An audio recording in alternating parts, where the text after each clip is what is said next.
Hi, welcome to this Grandma's Life podcast. I'm your host, theciaellis. Get ready to laugh, learn, and grow with me as we explore growing old in a never changing world. Today is November 15, 2023, and this is episode 50. This episode is one of the special editions. This is part of the series of the next Great Depression, and this particular one is named "How Much Do You Really Eat?" And I want before I even get started on this, I want you to understand that I probably am going to have left things off. That you will think of some things on your own. I never want you to think anything in these series as fear mongering of any sort. I just want you to have information so that you can make your own decisions on what's best for you and for your family. Like I said, this is part of the Are You Ready for the Next Great Depression series.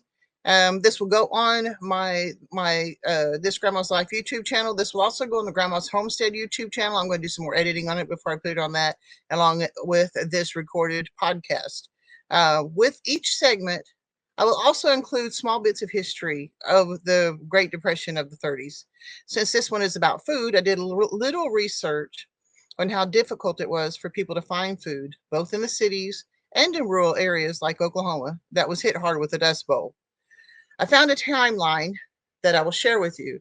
In 1930 to 33, there were the bread lines and soup lines too.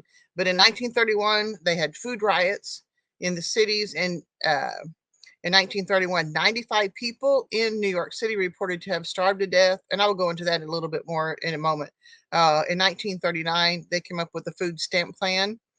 Conversely, though, in 1930, General Mills introduces birds-eyed frosted foods, and this is because a lot of people didn't have freezers and refrigerators back in the 30s, but they had ice boxes essentially.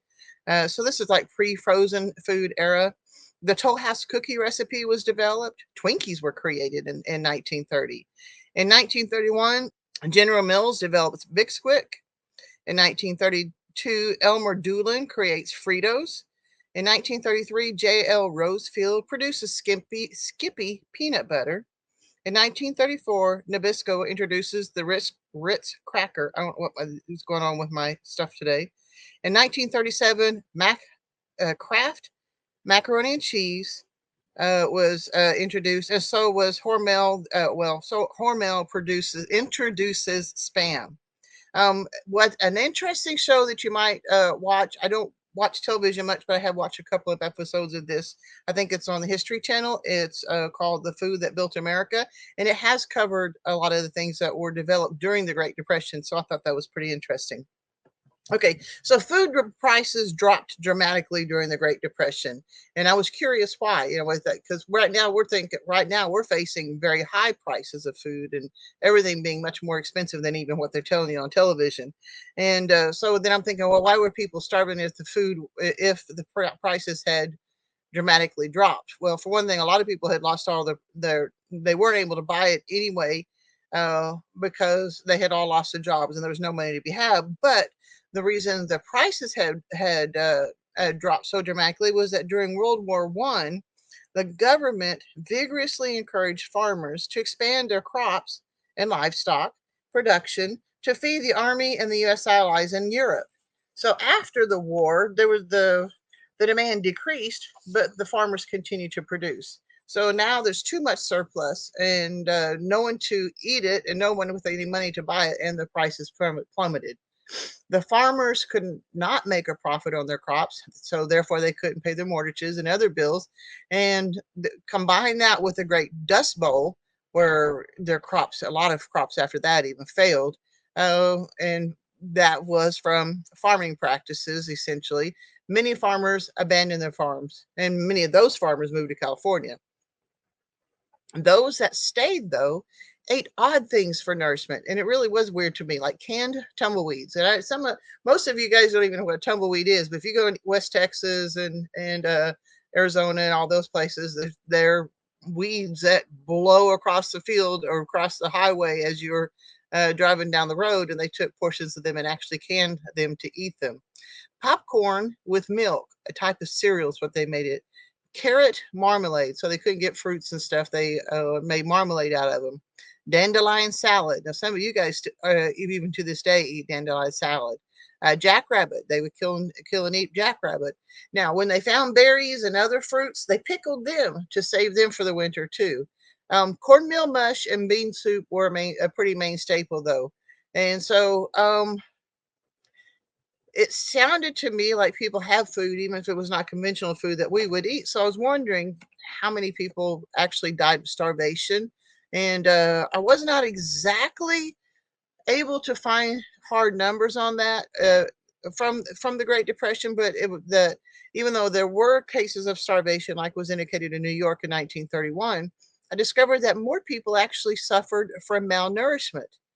And malnourishment means that there was, because of their strange diet, they were not getting different nutrients that they needed. So, like with a diet lacking in red meat, poultry, fish, and brown rice, and more on foods like cornmeal mush, many people developed a condition called pellagra. And pellagra is a systemic disease that's caused by the deficiency of iron, excuse me, niacin. Symptoms included sensitivity to the sun, diarrhea, dementia, and even possible death. These food strangeness and shortages of stuff reminded me of a story that Jack Spirko has spoken of a few times on his podcast, the Survival Podcast.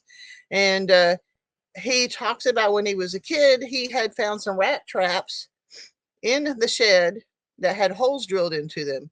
And when Jack had asked his grandfather the reason for the holes, he was told that the rat traps were screwed to keep two trees to catch squirrels.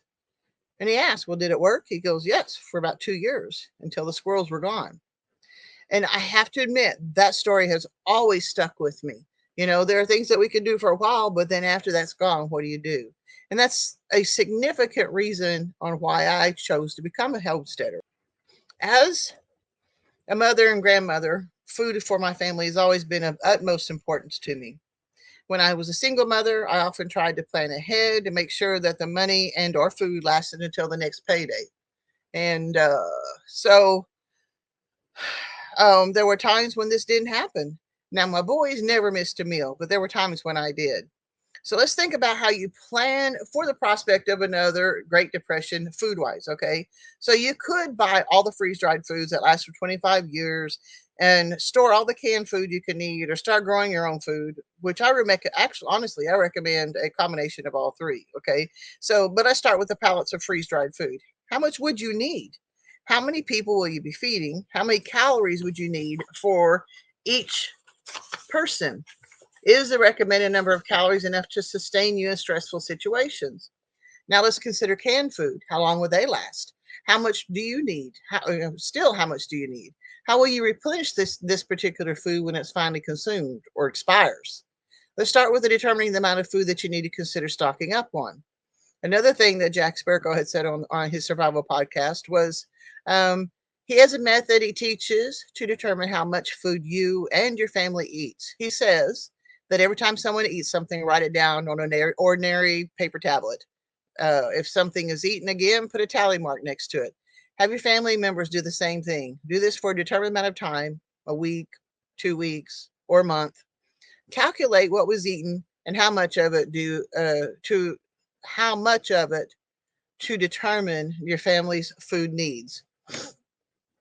I believe that's a good idea, but as a mother and grandmother, I can assure you that there will be at least one family member that will not keep accurate records of what they've eaten, and your calculations will be way off.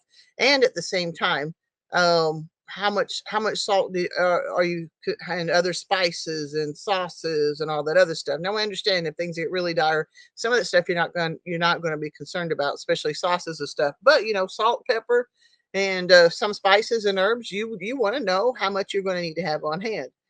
I just don't think that that would be an accurate way, and especially when you have to rely on someone else keeping the records that you want to know about. You just know your calculations are way off. So another way to determine your family's food needs is to look into your grocery list each week.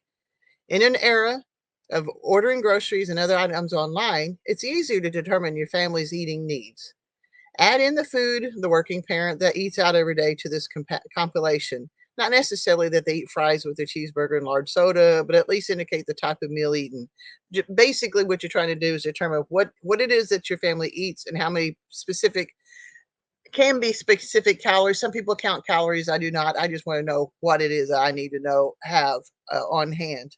And so now that you have a vague idea what your family consumes each week, let's say, take that information and calculate the amount of food you would want to have on hand for a longer period of time, such as a year. So now with this information, you can say, this is how much food I go through in 1 year, myself and my family. If you only want to have 3 months worth of food on hand, that's how you calculate it. You can expand this to however many years that you want to deal with. But now you have a better idea of how much food it will actually take to get your family through the period of time you want to be stocking up on food for, whether it's for a month or a year or 3 years. I believe that you'll find this amount of food, even just for a month, to be a little daunting. How in the world will you be able to store enough food for your family if needed? This is probably where people lean into the idea of pallets of freeze dried meals. That's great if you have the money to spend on it. In fact, if you live in a large city, this might be the route to take. At least a few weeks worth anyway. I'm not trying to say that there will be no food available, but you must consider that many things will not. Now this is the time to determine the possibilities available. These episodes are not to scare you, they are to make you aware. We have lived in an era of plenty and have become blind to the possibilities of lack. The shortages of 2020 should have opened our eyes. I fear this only made people wish for things to go back the way they were without any plans of preparation in case it ever happened again.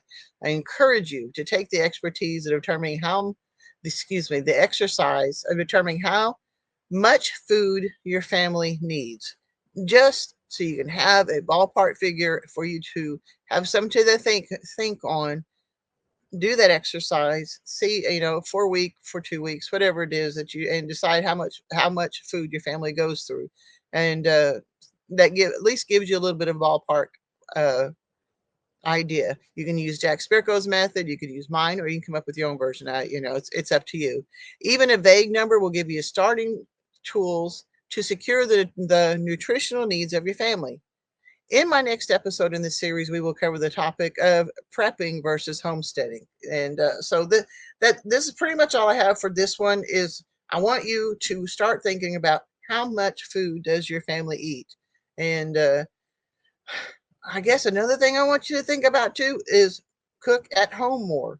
One way or another, because if we go into a Great Depression, restaurants are not necessarily going to be open. You're not going to have access to a lot of things you do. But if you do not know how to cook even the basics for your family is going to suffer even more. And you will find that the food that you cook at home, once you learn how to boil water, whatever, once you learn a little bit and learn to follow, and okay, so let's say you don't know how to cook, get recipe books, follow the recipe books to the best of your ability now while you have the food. And the reason I say that is because, okay, some people say, well, the recipe calls for parsley and I don't have parsley. I'm not saying to the letter. What I'm telling you to do is read the recipes, follow them to the best of your ability with the measurements, as they say. Don't veer off of it too much until you actually learn what you're doing with food, and you won't end up with incredible messes. Okay, so learn to cook. You will find that the food that you cook at home, once you learn how to, is going to be far better than anything you get at restaurants and other places. And I think you'll find yourself much more pleased with the effort you put into it. And if it gets down to what you where you have to do this, at least you'll be prepared in that part of it too. Okay, so my income producing activity of the day is StreamYard. I would encourage each and every one of you to consider starting a podcast.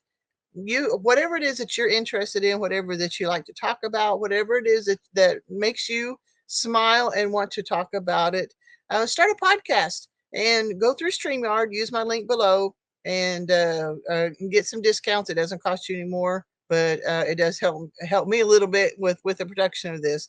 And like I said, this is a different episode. But it is episode 50, so that means I've been kind of keeping at it. Maybe not on a regular basis because I work on things regularly, but they don't get produced regularly. Let me put it that way. So, but I'm enjoying doing podcasts. I've actually started another one. It hasn't hit iTunes and Stitcher yet, but I'm still enjoying doing the podcast. So therefore, I use Streamyard, and I really like them. I would appreciate if you give me a 5-star review, and maybe one of these days I'll learn how to talk so that so you can give me a 5-star review. But but at least make some sort of comment. That way I can be found by other people who listen to podcasts and to help me out there too. So where I can be found is on Grandma's Homestead. I post on it pretty regularly too, about once a week or so. I do a farm update, and I have some recipes on there, things that I have made and make regularly at home too, and there are other things I'm hoping to expand onto with it pretty soon too. But that's grandmashomestead.farm, and I'd appreciate that. Would be cool if you could check out my website there. My YouTube channel, Grandma's Homestead. Farm Animal Life is another YouTube channel. I just started another YouTube channel, and I'm not sure most of you will be interested in this one. This is called Kinsey Lackey Sports. I am taking snippets of what my granddaughter does in sports, and I'm making videos of them and putting them on that channel. So I can be found on Instagram is theciaellis, TikTok is Instagram, TikTok, Facebook, MeWe, Twitter, and Rumble, and under some version of Thecia Ellis, and that's TheCia Ellis, and you can find me there. So that's all I got for you today on this particular episode. It's a little bit short. It was kind of funny because by the time I did all the research and actually get it typed out and stuff, it took me a few days to even do that much. And then all of a sudden it narrows down to under 20 minutes. Oh, well, I gave you some information. Do the exercises, do what you can, and determine what you need for your family's needs.